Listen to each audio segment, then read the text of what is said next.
Roles चलाया जा रहा है। इस अभियान के तहत हर नागरिक से उनके मतदाता पहचान पत्र से जुड़ी जानकारी और नागरिकता से जुड़े दस्तावेज मांगे जा रहे हैं। ऐसे में बहुत सारे लोगों के सामने बड़ी समस्या खड़ी हो गई है, क्योंकि उनके पास जरूरी डॉक्यूमेंट्स की कमी है। इसी बीच सुप्रीम कोर्ट का एक बड़ा आदेश सामने आया है, जो ऐसे लोगों के लिए बेहद राहत भरा है। कोर्ट ने कुछ अहम गाइडलाइंस जारी की हैं, जिससे आप इस पूरे अभियान के दौरान खुद को कानूनी रूप से सुरक्षित रख सकते हैं और आसानी से अपनी नागरिकता को सिद्ध कर सकते हैं। क्योंकि दोस्तों, ये अभियान अभी कुछ राज्यों में शुरू हुआ है, लेकिन धीरे धीरे ये पूरे देश में चरणबद्ध तरीके से लागू किया जाएगा और एक भी राज्य इससे अछूता नहीं रहेगा। ऐसे में अगर आपके पास जरूरी दस्तावेज नहीं है या आप असमंजस में हैं कि कौन से कागज आपके लिए जरूरी हैं, क्योंकि कई सारे सोशल मीडिया से गलत खबर फैलाई जा रही है कि आधार कार्ड या पैन कार्ड आपके पास हैं तो आप इनसे नागरिकता साबित कर सकते हैं। लेकिन दोस्तों, मैं आपको पहले ही चेता दूं कि यह दस्तावेज सिर्फ सहायक है, नागरिकता का प्रमाण नहीं। तो आज के इस वीडियो में हम आपको बताएंगे वो सभी जरूरी डॉक्यूमेंट्स जिनकी जरूरत पड़ेगी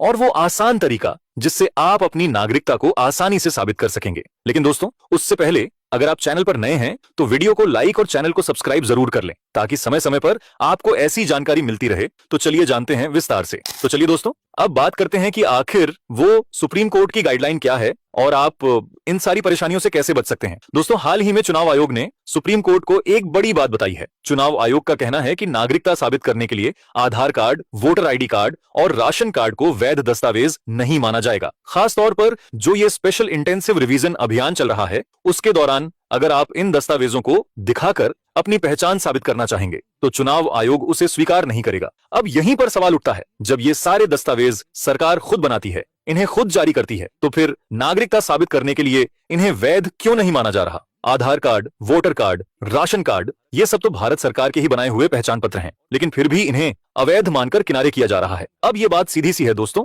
इससे आम आदमी की परेशानी और भी ज्यादा बढ़ने वाली है। लोग भ्रम में आ जाएंगे कि आखिर अब कौन सा दस्तावेज मान्य है और कौन सा नहीं। तो ऐसे में अब हम आपको यही बताने जा रहे हैं कि इस स्थिति में आपको क्या करना चाहिए, कैसे आपको अपना सही दस्तावेज तैयार रखना है और सुप्रीम कोर्ट की गाइडलाइन है उसे फॉलो करके आप कैसे आसानी से इस मुसीबत से बच सकते हैं। तो चलिए अब आपको बताते हैं उन जरूरी दस्तावेजों के बारे में जो सुप्रीम कोर्ट ने मान्य माने हैं और जिनके आधार पर आप बिना किसी टेंशन के अपनी नागरिकता को सिद्ध कर पाएंगे। तो चलिए दोस्तों, अब जान लेते हैं कि आखिर कौन कौन से दस्तावेज ऐसे हैं जिन्हें सुप्रीम कोर्ट ने नागरिकता साबित करने के लिए वैध माना है और जिनके आधार पर आप आसानी से इस परेशानी से बच सकते हैं। अब सबसे पहले तो यहाँ चुनाव आयोग ने और सुप्रीम कोर्ट ने ये एकदम क्लियर कर दिया है कि आधार कार्ड सिर्फ एक पहचान प्रमाण है, नागरिकता का नहीं। यानी आधार कार्ड से आप सिर्फ अपनी पहचान बता सकते हैं, लेकिन यह ये साबित नहीं करता कि आप भारत के नागरिक हैं। अब देखिए, इससे बड़ा उलझाव और क्या होगा। सरकार खुद आधार कार्ड बनवाती है और फिर कहती है कि इससे नागरिकता नहीं मानी जाएगी।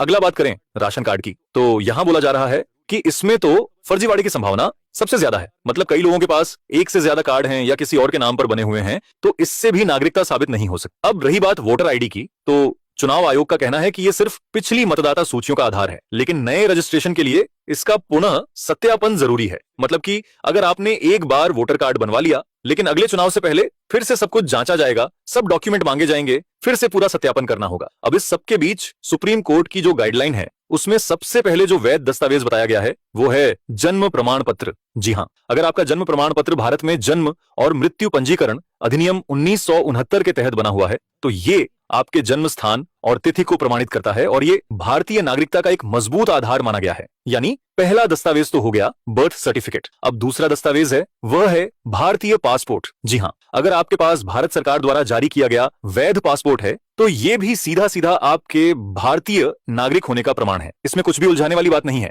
अब बात करते हैं तीसरे सबसे महत्वपूर्ण दस्तावेज की, जो कि है नागरिकता प्रमाण पत्र यानी सर्टिफिकेट ऑफ सिटीजनशिप। तो अगर आपने नागरिकता अधिनियम 1550 के तहत भारतीय नागरिकता प्राप्त की है तो आपके पास यह सर्टिफिकेट होना चाहिए। अब यह किसके आधार पर बनता है? तो देखिए, कुछ मामलों में ये आपके माता पिता या दादा दादी के भारतीय नागरिक होने के प्रमाण पर निर्भर करता है। खासकर अगर उनका जन्म अविभाजित भारत में हुआ था, मतलब बंटवारे से पहले के भारत में, तो उनका बर्थ सर्टिफिकेट या कोई और नागरिकता संबंधी दस्तावेज दिखाकर आप अपनी नागरिकता साबित कर सकते हैं। तो दोस्तों, यहां पर जो सबसे बड़ी बात निकल कर आ रही है कि सुप्रीम कोर्ट ने अब साफ कर दिया है कि कुछ दस्तावेज नागरिकता का सीधा प्रमाण नहीं माने जाएंगे, लेकिन इसका मतलब ये नहीं है कि आप पूरी तरह से फंस गए। कुछ अन्य दस्तावेज हैं जो परिस्थितियों के अनुसार सहायक प्रमाण के तौर पर इस्तेमाल किए जा सकते हैं। अब जैसे क्या क्या दस्तावेज, जरा देखिए। अगर आपके पास जमीन या प्रॉपर्टी से जुड़े कोई रिकॉर्ड हैं तो वो चल सकते हैं। आपके स्कूल या कॉलेज के सर्टिफिकेट, बोर्ड या यूनिवर्सिटी द्वारा जारी कोई दस्तावेज, बैंक, LIC या पोस्ट ऑफिस का रिकॉर्ड,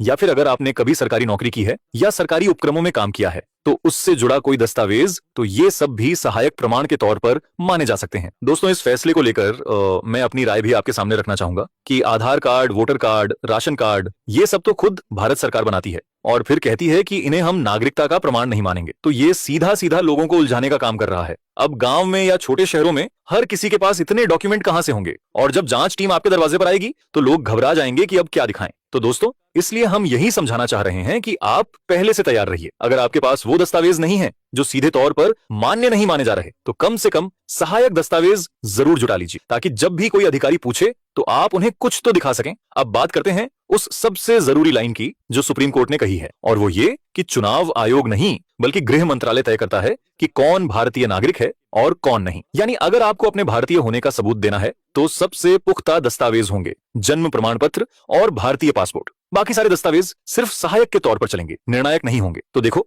अब ये बात भी साफ हो चुकी है कि नागरिकता का निर्णय चुनाव आयोग नहीं ले सकता, गृह मंत्रालय ही आखिरी फैसला करेगा। इसलिए जो लोग घबरा रहे हैं या भ्रम में हैं, उन्हें अब ये बात समझ लेनी चाहिए। और आपको याद होगा, जब CAA और NRC का मुद्दा चला था, तब संसद में खुद गृह मंत्री गरज रहे थे, लागू होगा तो होगा। तो अब वो ही सब असल जिंदगी में धीरे धीरे लागू होता दिख रहा है। इसलिए अब समय है सजग रहने का, जागरूक बनने का। तो दोस्तों, अगर इस जानकारी में आपको थोड़ी भी काम की